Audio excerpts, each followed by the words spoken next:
Hi, boys and girls. I'm sure you've heard the saying to not judge a book by its cover. Well, in this case, it wasn't the book to be judged, but it was the author. The author of this story is Madonna. And Madonna, as you may know, but I'm sure your parents definitely do, was a singer, or is a singer. And she's a singer and a performer that was very popular when Mrs. Horde was younger. And so I thought to myself, when I saw this as an older reading teacher, I thought, how could a singer and a performer that has done all of these shows for tons of people come and write a great children's book? And I thought, oh, it won't be that good. But instead, I was pleasantly surprised. It actually has a great message. It's really well written. And she actually went on to write 5 or 6 other children's books. So she has a whole series. And this one is called Mr. Peabody's Apples. It's got a great message, so I hope you enjoy it. And just like you shouldn't judge a book by its cover, don't judge an author by what they've been known to do, because you might be pleasantly surprised, just like me.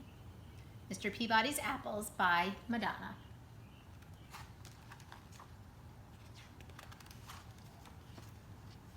This is Mr. Peabody, and this is Billy Little.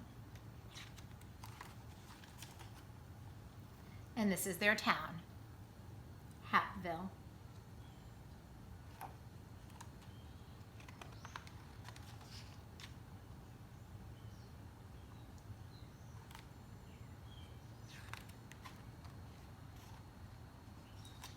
In the town of Hattville, which wasn't a very big town, Mr. Peabody was congratulating his Little League team on a great game. They had not won, but no one really cared because they had such a good time playing. Mr. Peabody was the history teacher at the local elementary school, and in the summertime, he dedicated every Saturday to organizing baseball games with other schools. Billy Little, who wasn't a very big boy, was one of Mr. Peabody's students. He loved baseball more than anything, and he thought Mr. Peabody was the greatest. After each game, he would always stay to help pick up all the bats and balls, and when they were finished, Mr. Peabody would smile and say, "Thanks, Billy, good job. I'll see you next Saturday."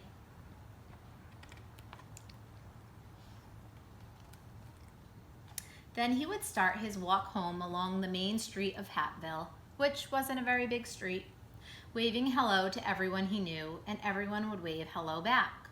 Along the way, he passed Mr. Funkadilly's fruit market. Here, Mr. Peabody would stop and admire Mr. Funkadilly's fresh apples. He would pick out the shiniest apple, drop it in his bag, and continue on his way.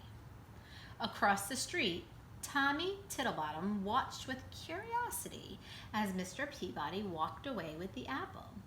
"That's strange," Tommy said to himself. "Mr. Peabody didn't pay anyone for that apple." Tommy got on his skateboard and rushed to tell his friends about it. The following Saturday, Mr. Peabody's team played another game, and they lost as usual, but no one seemed to care because they had such a good time playing. Billy picked up the balls and bats, and Mr. Peabody set off on his walk home. He waved to everyone he knew, and they waved back. Once again, he stopped outside Mr. Funkadilly's fruit market, picked up the shiniest apple, dropped it in his bag, and continued on his way. Across the street, Tommy Tittlebottom and his friends watched Mr. Peabody, and they were amazed at what they saw. Mr. Peabody had not paid for that apple. They couldn't wait to tell all of their friends, who told their parents, who told their neighbors, who told their friends, in the town of Hattville, which wasn't a very big town. The Saturday after that, Mr. Peabody was standing all alone on the baseball field, wondering where everybody was. Then he saw Billy walking toward him with a sad look on his face. "Hello, Billy. I'm glad you're here, but where is the rest of the team?" Mr. Peabody asked. Billy remained silent. "What is it, Billy?" he asked again. Billy didn't look up. "Everybody thinks you're a thief," he said to the ground. Mr. Peabody looked confused. He took off his hat and scratched his head. "Who says I'm a thief, Billy, and what did I steal?" he asked. "Tommy Tittlebottom and his friends say that they saw you take an apple from Mr. Funkadeli's fruit market twice, and they said you didn't pay for them," answered Billy. "Oh," Mr. Peabody said, putting his hat back on his head. "Let's go and talk to Mr. Funkadeli about that, shall we?"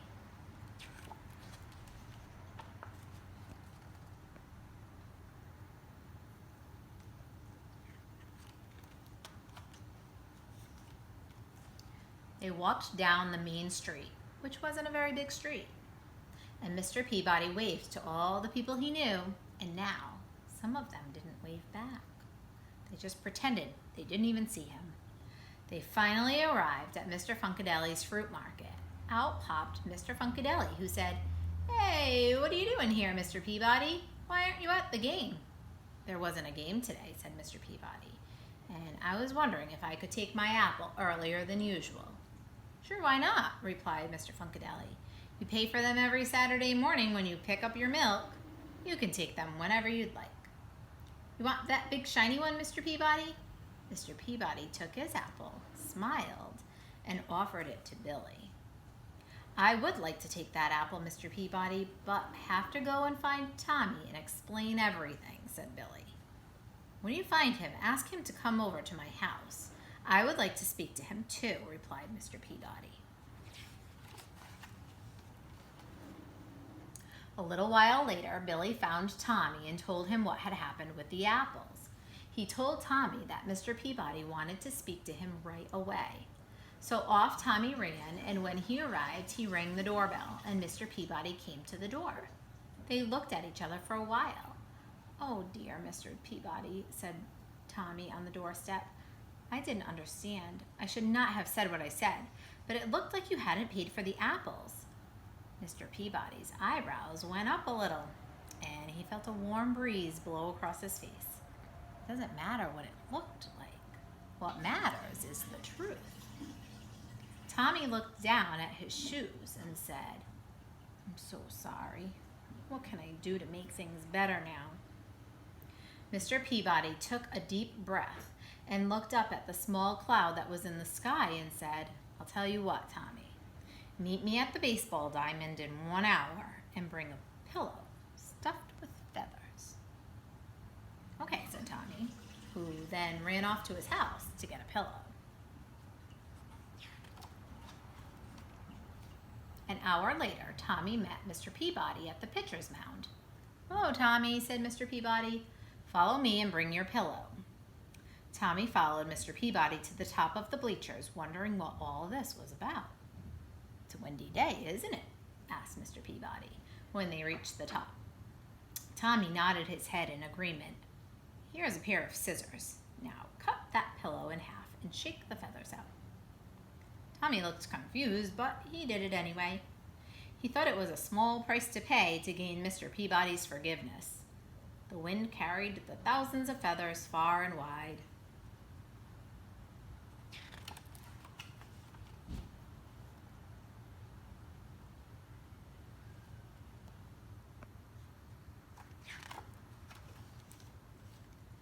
Tommy looked relieved and said, "Is that all I have to do to make things better?" "There's one more thing," Mr. Peabody said. "Now you must go and pick up all the feathers." Tommy frowned. "I don't think it's possible to pick up all the feathers," Tommy replied. "It would be just as impossible to undo the damage that you have done by spreading the rumor that I am a thief," said Mr. Peabody. "Each feather represents a person in Hatfield."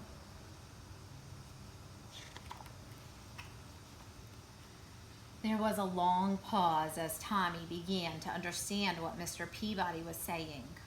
Finally, he said, "I guess I have a lot of work ahead of me." Mr. Peabody smiled and said, "Indeed you do. Next time, don't be so quick to judge a person, and remember the power of your words." Then he handed Tommy the shiny red apple and made his way home.